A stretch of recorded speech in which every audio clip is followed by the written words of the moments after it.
Nate is in Charlotte, North Carolina. Hi, Nate. How are you? I'm doing good, Dave. How are you doing today? Better than I deserve. What's up? Hey, so I work for a landscape installation company, and they made last year about $10 million in revenue top line, and I got hired on to be the purchaser. It is family owned, so I'm looking towards my future. So I'm looking for a little bit of help. My father and I disagree with how some things should be run, and in respect to him, I didn't create $1 million a month company. So but I do have opinions on how he can make it better. Mm-hmm. Okay. And how old are you? Me, 34. How old is he? He was born in 64, so he'll be 60 in March. Okay. And you just now started. What was your former career? I was active duty Navy in the nuclear community. Okay. Thank you for your service. Thank you for your support. You come from, in your former career, from some great training because it is a culture of honor. Agreed? Mm-hmm. Yes, sir. And so I want to apply culture of honor to this subject. Founders are the first generation of a family business. The founder, I'm one of them, are hard heads. We're stubborn. We're nasty sorts. We don't like people telling us what to do. We started the business because we didn't like bosses. Mm-hmm. We scratched and clawed and grew something out of nothing, and we weren't taking a poll while we were doing it. That is the beautiful part about founders. The negative part about founders is we're control freaks, and we're thick-headed, and we're stubborn, and we're the last to change. We end up with sacred cows in our lives if we're not careful. It's hard for founders to make the adjustment to allow family input, number one, later even family ownership and family leadership and family taking over for them. As we've studied family businesses, and I've experienced it myself, and I'm in the midst of experiencing it myself, it is my opinion that the hardest succession plan emotionally, psychologically, is Gen 1 to Gen 2. Because there's so much piss and vinegar in the mix. You following me? Yes, sir. So that's your dad. Am I wrong? He is stubborn, hard-headed, very, very big ideas guy. Not a very big details guy. Yeah. I'll look at an invoice and when in doubt, he tries to out-earn his stupidity. Oh yeah. Me too. Hey, we're abundance people, we founders. We don't believe in shortages. We believe in abundance. We believe if there's not enough money, it's just because we didn't go get it yet. You know, that's how we think about it. And so these are all wonderful traits that your dad has. If you recognize those, you can honor them. My son and my daughters work in this business, and they have honored me in that regard.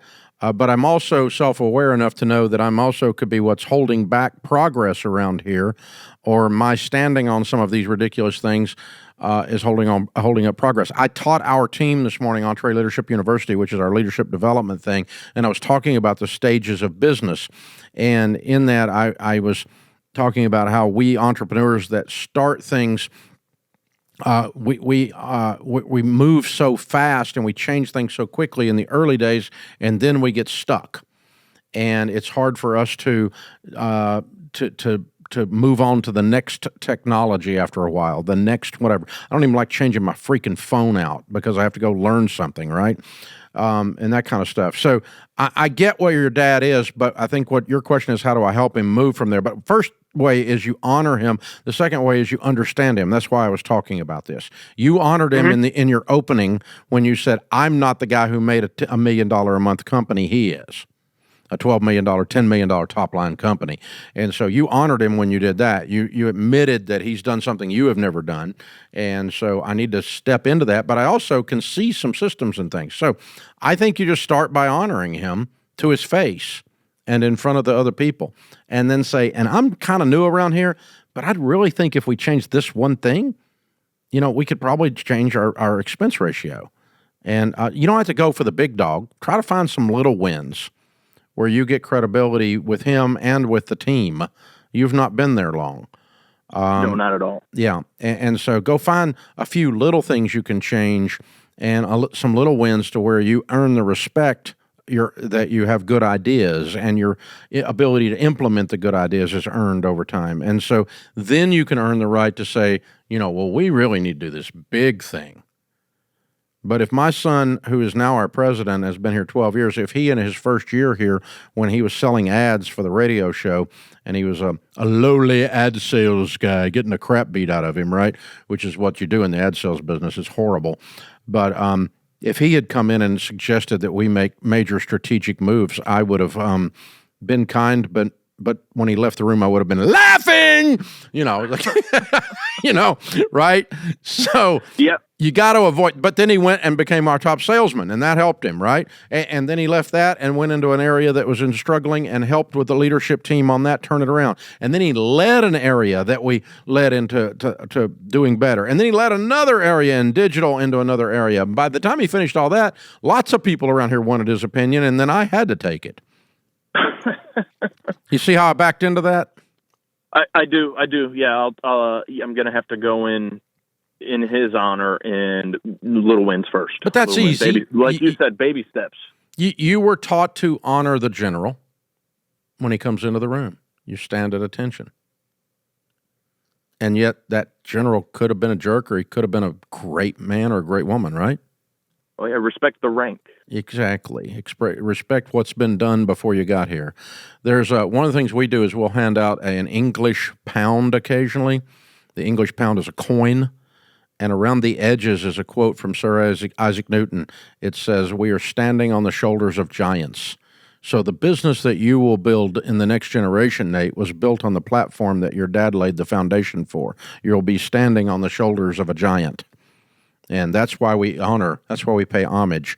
And not to say he's the Messiah, he's not. He's probably doing some really stupid butt things that you're actually recognizing. But you'll have to tolerate the big ones for a while. And I think, though, that if you get some quick wins, you'll be surprised within 24, 36 months how much influence you could have around there if you do it with a servant's mentality, a level of service, a level of excellence while paying honor, and even let other people have the credit for some of your ideas, all that kind of stuff. Just get some of the changes made, some of the low-hanging fruit that you see, and processes, systems. Those are things that your dad probably needs that he doesn't have, and you're probably really good at those things. Entrepreneurs typically build processes and systems about the third stage of business, or the 12th trailblazer stage is where we start to see processes and systems. Until then, we just go. Until then, we just get it, and we offset the lack of systems or poor processes by just simply hustle. And you could do it a lot easier if you put a good system in place, but entrepreneurs tend to not do that. So you're probably sitting right there. That $10 million business tells me you're probably the business is probably in the Pathfinder or Trailblazer area. I don't think you're a peak performer yet. So I think that's where you sit. So that's how I would look at this, and study the EntreLeadership Elite. Grab the Entre. I'll tell you what, I'm going to give you 2 EntreLeadership books, one for you and one for him, and just say, "Hey, Dad, I'm reading this book. Give it a look," because you'll relate to this guy. He's like you. I mean, he's an incredible business mind like you, Dad, and hand it to him, and just see that way. Again, paying honor. That's what I'm doing, and honor is due. If you grow a $10 million top-line landscape business, honor is due. That guy's a stud. Nate's dad is a stud. And Nate is, too, for asking the question on how to do this right. Very, very well done. Good stuff, you guys. Very cool.